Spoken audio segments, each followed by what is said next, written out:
Bon, bien, M. Amadou Klubali, ou là donc de répondre donc à la question qu'on ne vous a pas donc posée pour mieux donc faire passer le message. Un message du gouvernement à l'opinion publique internationale. Il y a parfois donc dans la vie politique ivoirienne donc des moments qui relèvent plus donc de la mise en scène que de la spontanéité. Ce fut donc le cas une fois encore, M. Amadou Koulibaly, porte-parole donc du gouvernement, venu donc s'exprimer sur les médias en France, hein, à 6 mois donc des élections donc présidentielles. Mais ce n'est pas tant ce qu'il a dit hein, qui nous inquiète, c'est vraiment ce qu'il la réponse qu'il a donnée aux questions qu'on ne lui a pas du tout posées, hein, qui mérite donc notre attention. Alors, qu'on lui donc demandait si le président Ouattara allait se présenter ou s'il y avait donc un plan B au sein donc du RHP, le ministre, visiblement bien agacé, a glissé donc une réponse aux allures donc d'aveu déguisé. Justement lieu au mois de juin prochain. Dans l'éventualité où Alassane Ouattara ne se représenterait pas, c'est déjà arrivé par le passé, est-ce que le RHDP a un plan B? Il faut situer les choses dans leur contexte. En 1995, quand le président Ouattara estime, en tant que légaliste, que les conditions des textes qui existaient à cette époque ne lui permettaient pas d'être candidat, en toute responsabilité pour ne pas violer les textes, il avait décidé de ne pas y aller et le président Gbagbo, à l'époque, lui avait été solidaire. Cela n'a pas empêché que le président Bédié aille à l'élection avec ces deux poids importants donc, de la politique qui n'étaient pas avec lui. Pour le moment, le parti veut que ce soit le président Ouattara. Voilà ce qu'il dit le président Ouattara. En 1995, un homme de droit avait donc renoncé à sa candidature pour respecter donc les tests. Mais le ministre ne nous dit pas aussi qu'en 2010, M. Ouattara aussi, les tests donc de la Côte d'Ivoire avaient déclaré M. Laurent Gbagbo vainqueur. Mais est-ce qu'il a aussi les a respectés? Une leçon donc d'élégance selon lui juridique qui aujourd'hui sonne creux alors même que le pays débat l'éligibilité d'un homme qui n'a jamais cessé d'être ivoirien. En somme, c'est un débat que nous avons mis sur la place publique pour désorienter ou bien orienter donc le débat ailleurs. Mais la vraie perle de son intervention réside ailleurs, dans cette manœuvre consistant à faire porter donc la polémique de l'inéligibilité de M. Thiam, non pas au RHCP, mais par donc le PDCI lui-même. Il y a quelques jours, hein, le PDCI-RDA a élu son candidat en vue de la présidentielle d'octobre prochain. Il s'agit de Tidiane Thiam qui a gagné l'élection avec plus de 90% des voix. Quel regard portez-vous sur cette candidature et êtes-vous inquiet face à son entrée dans le jeu politique ivoirien? Nous ne sommes point inquiets du tout. C'est une question interne au PDCI. Chaque parti choisit le cheval qu'il estime être le meilleur pour aller à la compétition. Le PDCI a estimé que c'était Tidiane Thiam, en tout cas une partie du PDCI. Une autre partie pense que c'est un cheval bancal, mais ça, c'est une question qui est interne au PDCI. Pourrait-il faire de l'ombre à votre candidat si jamais Alassane Ouattara finissait par se présenter dans les prochains jours? Comment cela serait-il possible? C'est la question que je me pose, parce qu'il ne faut pas Il oublier. dispose du PDCI-RDA qui est un parti important en Côte d'Ivoire, l'ancien parti unique. Certainement, mais il faut savoir que le PDCI n'a pas réussi à se séparer de ses vieux démons.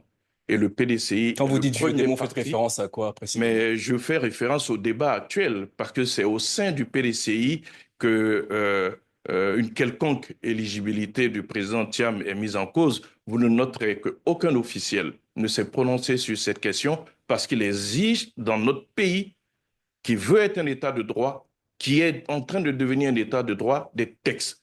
Et c'est là le Conseil constitutionnel qui décide qui est candidat, qui ne l'est pas. Nous avons deux instances, la Commission électorale et le Conseil constitutionnel. Donc, de la question de M. Tidiane Thiam, nous n'en faisons pas un débat.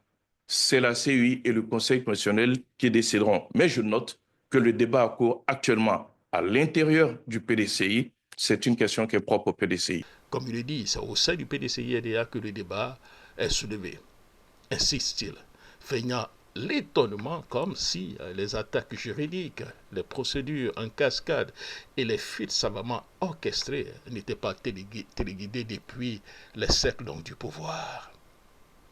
Et surtout, comme si nous avions tous oublié donc, le nom de Mme Valérie Yapo et autres gugus donc, de cette politique au niveau donc, du PDCI-RDA qui, depuis quelque temps, font la une donc, des actualités en s'attaquant directement donc, à M. Thiam.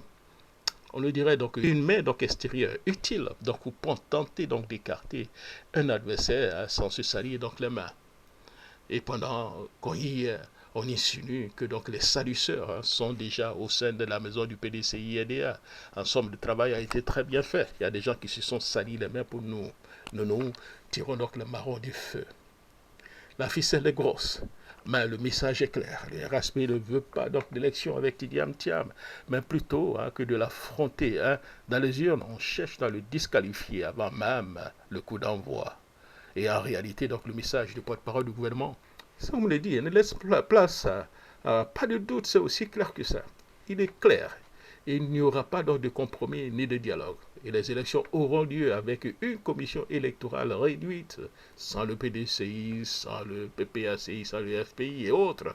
Je vous ai posé cette question parce qu'en mars dernier, plusieurs partis, dont certains poids lourds de l'opposition, sont réunis au sein de la coalition pour l'alternance pacifique en Côte d'Ivoire pour exiger des réformes électorales en vue d'un scrutin crédible et transparent. Est-ce que vous entendez leurs inquiétudes? Le scrutin sera crédible, il sera transparent, il sera démocratique, il sera conforme à nos textes, à notre Constitution. C'est l'engagement du président de la République.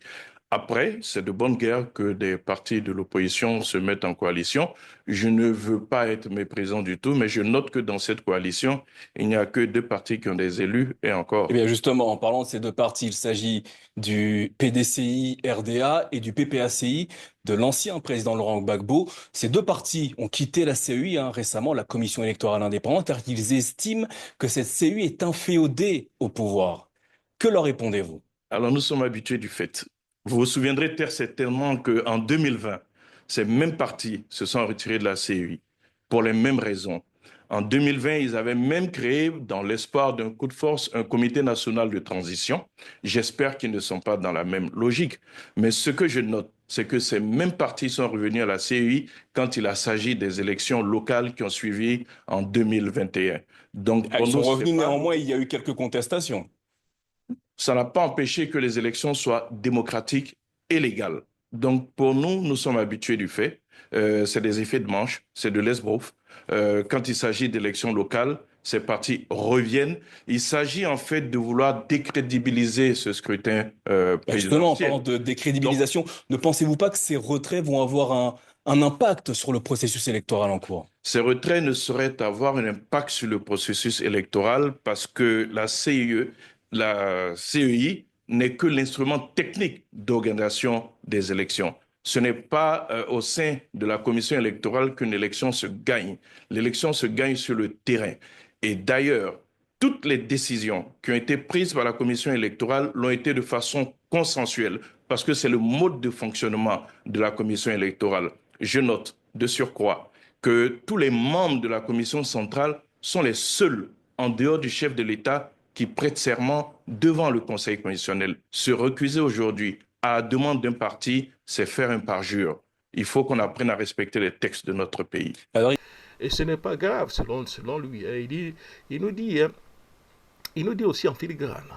Il reviendra comme toujours après donc notre coup de force, c'est aussi clair que ça.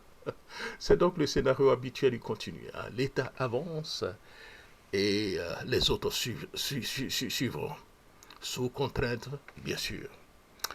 Alors oui, monsieur le ministre, votre réponse à une question non posée était donc bien plus qu'une anticipation. C'était donc un signal. Le scénario est prêt, les acteurs en place, les tests sont tordus, les institutions mobilisées. Et vous, tel qu'un dramaturge en conférence de presse, vous préparez déjà le public au dénouement. Mais l'histoire, elle, a ses rebondissements. Et parfois, les peuples en écrivent donc la fin.